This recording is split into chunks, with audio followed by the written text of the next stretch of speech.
Mikey, Seb, welcome to Texas and the NCAA tournament. Mikey, you're holding the mic. You get off that plane.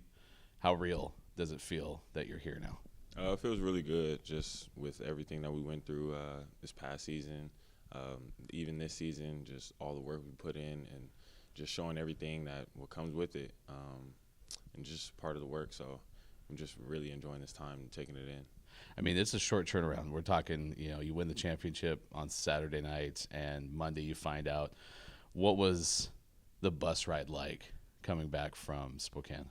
It was really amazing, just knowing that we made history, just being able to accomplish that with my guys was just a great feeling. It was just so surreal. We're just enjoying that time, knowing that we have to get back to work Monday and just knowing that there's a bigger mission at hand. Seb, as you look at this team, 9th preseason poll, and that's at the very early stages of this journey, right? How does that persist throughout the course of the year? Did it come up quite a bit or not until tournament time? How many times did you think about that? I feel like it came up a lot at the start of the year because we knew that we were way more talented than that.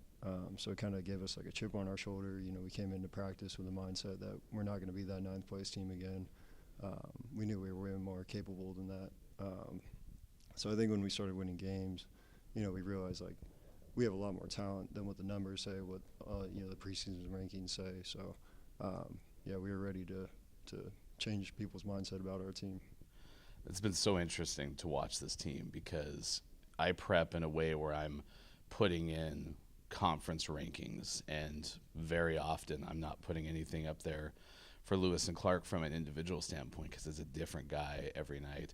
How have you approached that part of this team, the fact that any given night you're pulling down 8 rebounds, next night it's Isaac pulling down 8 rebounds? How has that kind of manifested itself over the course of the year?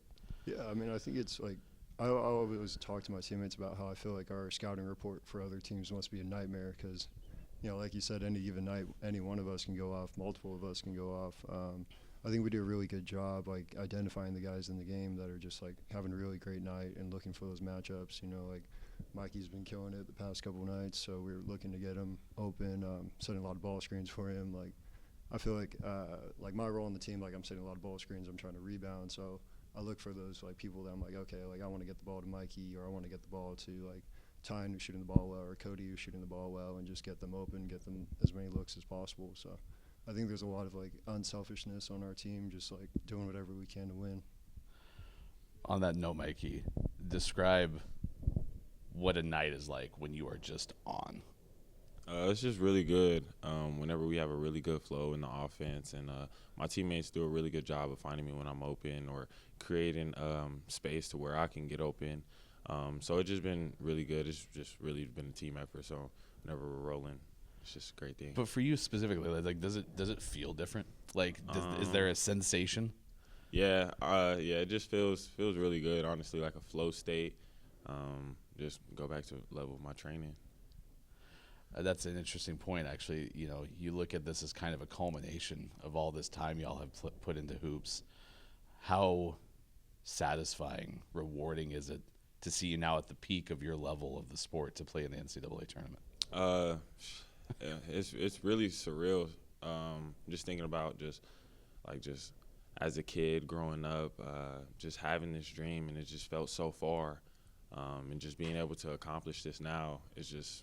It's really eye-opening, and it's just really amazing, and I'm just so blessed to have this opportunity and to be surrounded with the guys that I have. It's just really great. I'm just really blessed. Your first round games against St. Thomas, describe the challenge that they pose for you. They might be like a little more athletic, might have a little more height on us, but I think we're ready just to roll out the ball and just get it moving, get hooping. Just been doing what we do all season, stick to the script, stick to our scout, and know what we need to do. Just handle business, really. Seb, I'm getting ready for this matchup, and I think about the feedback I got from people watching y'all play in the conference tournament. The defense, they won that game with stout defense, and of course you've ranked so high in the conference all year in that department. Seems like St. Thomas is a pretty good defensive club too. So when you think about a potentially defensive battle, how does that favor Lewis and Clark? Yeah, I think it's going to be a really physical game on the defensive end, and I think we got to be ready to meet that matchup. I think positionally we match up against them really well, and I think there's a couple key matchups that we can attack, especially in the post. I feel like they got some younger guys in the post, and guys like Isaac and Nate and I can really look to attack those matchups. I think they kind of switch up their defense depending on who they're playing. So we got to be ready for like drop coverages, or if they're going to let us ISO in the post. But if they are dropping, then we're looking to like kick the ball out. And then I think we just got to really pride ourselves on the defensive end. That's what we've been doing all year. So just being ready for that. All conference selections came out this week. Share with us what it's been like to have your front court, and specifically Isaac Tyson, who gets a all-conference selection this year. Yeah, I mean he's an absolute beast, man. Like I remember earlier in this year he was battling through different injuries and whatever it was, and we were worried about when he was going to come back, because we know that he's a really big part of the team. He's a really great player, and he's also just like a really positive guy. He's kind of one of those glue guys for the team. So just seeing him out there killing it every single night, it's just like it's really fun to watch and fun to play next to him and be a part of a team where you got a guy like that. So, what's the difference between 100% Isaac and like 80% Isaac? Or I bet he's been at 50% of times this year. Like how big of a difference is it when he's 100%? Oh man, it's something else. I mean, even at 50%, he's a really impactful player because every night he's going out there giving it everything he can. He's going as hard as he can. I know he's battling with like different injuries and stuff, so even on those nights where he was like maybe playing restricted minutes, or even if he couldn't suit up, he was still on the bench cheering us on, or getting out on the court and giving it everything he could for however many minutes he got that night. But at 100%, man, there's just you watch him play and you think like no one can stop him. Like I'm trying to guard him in practice. I'm like I don't even know what to do against this guy. So he's an absolute beast. I want to think about moments, Mikey. The one at the end of the conference tournament when there's probably less than 20 seconds left. And you look at the crowd and you're like, let's go, because you understood, like, we're pretty much there. Am I reading that moment right? How was that for you? Yeah, absolutely. It was just really good because earlier that year, we ended up losing to Whitworth and Whitman within the same weekend, and we just got together as a team and was just discussing, like, we're going to see them again. Like, we're going to have this chance again. It's going to be on a bigger stage, so we're just going to make sure that we're ready when that time comes again. So just when the time came, we were ready. We got done what we wanted to get done, and it was just like a sigh of relief, like just knowing that we got that done. And I was just really excited to get that finished. But there is still more work to be done. Absolutely. Sure. I mean, that's the thing is like you're overcoming mountains, right? That we haven't done in 20 plus years, right? So that's one hurdle, get done. Now there's another hurdle, For right? sure. Part of this, if not a lot of this, is a credit to your coach too, Tim McCrory. As you think about all that you've experienced with Tim in your 2 years as a PIO, what comes to mind? It's just been a lot. It's been a lot.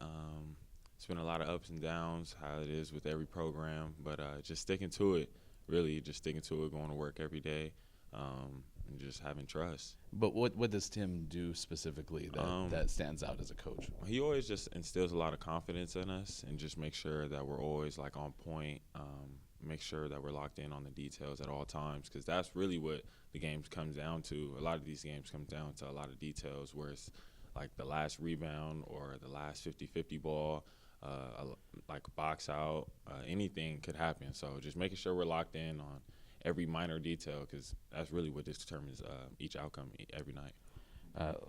There's one other thing that's happened this week, which is Griffin's birthday. Talk about Griff. Griff, man. He's his own person, but it's just like so unique to see him because just the way he is, like the way he carries himself every day.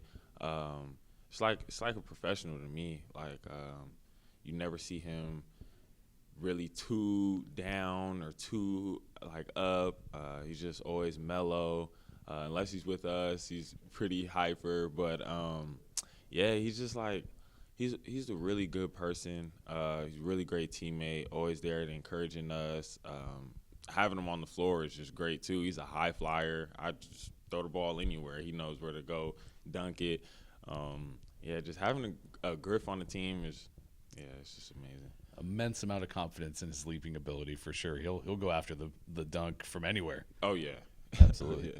Yeah. Seb, this is your first time in Texas. How neat is it to be able to have the opportunity to travel to new places because of basketball? Yeah, man, it almost like doesn't feel real yet. Like I feel like it's not going to hit me until we actually get on the court here in a couple hours and go to shoot around, which is really special. You know, I started playing basketball in high school. I've never really been part of like a winning program, so just to be out here, to be at this level, I know there's a lot of guys that would kill to be in this position, so it feels really special. I'm taking in every moment with a lot of gratitude. You know, I know I got like a lot of people I haven't talked to since high school messaging me, telling us to like go kill it. So it's just really exciting to feel all that love from the community. And somewhat on that note, what has Lewis and Clark meant to you? Oh yeah, it's mean so much to me. Yeah, I feel like, you know, the school has given me so many opportunities beyond just basketball too. I've been able to, you know, find a couple of different jobs through working at the school and then summer internships. The community there is just very like loving and supporting, and they're open and diverse. And I feel like I've been able to meet so many people from places I've never even heard of before I got to Lewis and Clark. So it's just been really special to be a part of that community, feel all that love and support from everyone. You know, it's just something I've never felt before. Well, best of luck over the course of these next 2 days at the NCAA tournament, and it was really cool to watch you cut down a net. It'd be really neat to see you cut down another one. Yeah, thank you. Thank you.